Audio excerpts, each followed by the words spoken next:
नमस्कार दोस्तों, बहुत बहुत स्वागत है आप सबका मेरे चैनल पर। दोस्तों, आज हम बात करेंगे प्रो टाइम स्पीकर कौन होता है और प्रो टाइम स्पीकर का क्या काम होता है।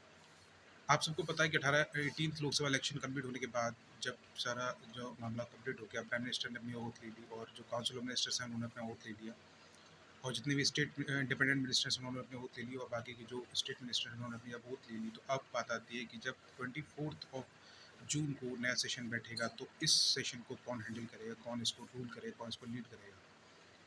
तो मैं आपको बताना चाहूँगा कि जब तक स्पीकर का चयन नहीं हो जाता है, तब तक जो है प्रो टाइम स्पीकर जो है चुना जाता है। और प्रो टाइम स्पीकर जो होता है वो प्रेसिडेंट के द्वारा चुना जाता है, क्योंकि प्रो टाइम स्पीकर कोई भी टर्मिनोलॉजी हमारे संविधान में नहीं है। जब संविधान में कोई भी टर्मिनोलॉजी प्रो टाइम स्पीकर की नहीं है, तो मिनिस्ट्री ऑफ जो पार्लियामेंट्री अफेयर्स है, मिनिस्ट्री ऑफ पार्लियामेंट्री अफेयर्स है, उसके अंतर्गत ये चीज़ आती है। और मिनिस्ट्री ऑफ पार्लियामेंट्री अफेयर्स के जो मिनिस्टर हैं वो हैं किरण रिजिजू जी। उनके अनुसार जो है ये कार्य देखा जाता है।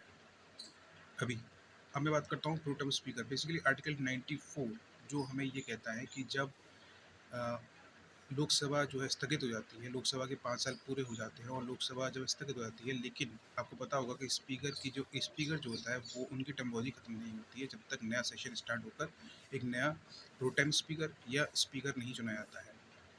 तो आपको पता होगा कि अभी जो 18th लोकसभा इलेक्शन हुए हैं उसमें जो 17th लोकसभा इलेक्शन थे उसके अनुसार ओम बिरला जी जो थे वो स्पीकर थे।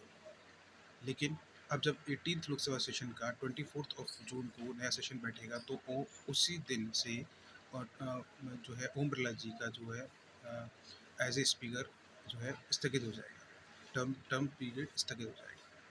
अब उसके लिए जो लीड करने के लिए, लोकसभा को लीड करने के लिए कोई स्पीकर की ज़रूरत पड़ेगी, तो इसलिए हम क्या करते हैं, पार्लियामेंट्री अफेयर्स के अनुसार जो है वो प्रोटेम स्पीकर को चुना जाता है। प्रोटेम स्पीकर बेसिकली जो है वो प्रेसिडेंट के द्वारा चुना जाता है। आर्टिकल 94 ये कहता है, आर्टिकल 95 ये कहता है, बेसिकली 94 ये कहता है कि जब तक सेशन स्टार्ट नहीं होता तब तक पुराना स्पीकर जो होता है वो एज ए स्पीकर माना जाता है। ओके। अब मैं बात कर लेता हूँ जो प्रोटेम स्पीकर होता है वो कैसे चुना जाता है। अभी बेसिकली रिसेंटली जो प्रोटेम स्पीकर चुने गए उनका नाम है भरत रू हरी मेहताब। भरत रू हरी मेहताब जो है उड़ीसा से एमपी चुने गए हैं। और प्रोटेम स्पीकर जो होता है वो सबसे सीनियर मोस्ट स्पीकर जो एमपी होता है, 543 एमपीज में जो सबसे सीनियर मोस्ट एमपीज होता है उनमें से ही चुना जाता है।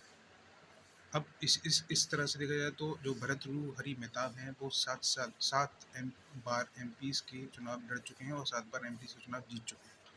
तो ऐसे सब सीनियर मोस्ट, यहाँ पर सीनियर मोस्ट जो होता है वो एज के अकॉर्डिंग नहीं होता है, बल्कि आपकी सीनियर मोस्ट जो देखी जाती है वो देखी जाती है आपकी आपने कितनी बार चुनाव जीता है। लेकिन कांग्रेस का ये कहना है कि जो के सुरेश जी जो है केरला से, उन्होंने 8 बार एमपीज का चुनाव जीता है, जो कि कांग्रेस से बिलोंग करते हैं, कांग्रेस पार्टी से एमपी हैं। और उनको न चुनकर जो बीजेपी जो रूलिंग पार्टी है उसने भरत रू हरी मेहताब को प्रोटेम स्पीकर के लिए चुना है। अब प्रोटेम स्पीकर जब चुना जाता है प्रेसिडेंट के द्वारा, होता क्या है कि एक लिस्ट भेजी जाती है, सीनियर मोस्ट एमपीज की लिस्ट भेजी जाती है प्रेसिडेंट के द्वारा पास। और जब प्रेसिडेंट उसमें से किसी भी एक पर्सन को एज ए प्रोटेम स्पीकर चुन लेता है तो उसकी ओथ दिलाई जाती है। उसकी ओथ जो होती है वो प्रेसिडेंट हाउस में होती है, राष्ट्रपति भवन में होती है। लेकिन प्रोटेम स्पीकर के साथ साथ जो 3 और लोग चुने जाते हैं उनकी कोई भी ओथ नहीं होती है। वो ऐसे प्रोटेम स्पीकर के डेप्यूटी प्रोटेम स्पीकर कह सकते हैं, या उनके जो सपोर्टिंग स्टाफ के तौर पर काम करते हैं वो लोग। अब हम बात कर लेते हैं कि बेसिकली जो लोकसभा होता है, लोकसभा में जब स्पीकर चुना जाता है तो स्पीकर जो है उसकी ओथ नहीं होती है, स्पीकर की कोई भी ओथ नहीं होती है। अब प्रोटेम स्पीकर बेसिकली काम क्या होता है, जिस तरह से 24 जून को सेशन बैठेगा तो प्रोटेम स्पीकर में जितने भी बाकी के जो काउंसिल ऑफ मिनिस्टर्स हैं और प्राइम मिनिस्टर, उनकी तो ओथ हो चुकी है प्रेसिडेंट के द्वारा। लेकिन अब जो प्रोटेम स्पीकर होगा वो बाकी के 543 में से जो बचे हुए एमपीज होंगे उनकी जो है वो ओथ कंप्लीट करवाएंगे। तो प्रोटेम स्पीकर का आप पूरा मामला समझ चुके हैं और मैं उम्मीद करूँगा आपको ये सेशन बहुत अच्छा लगा होगा। कोई भी ऐसी चीज़ नहीं रह गई है जो मुझे बतानी है। थैंक यू सो मच, बहुत बहुत धन्यवाद आपका। जय हिंद, जय भारत।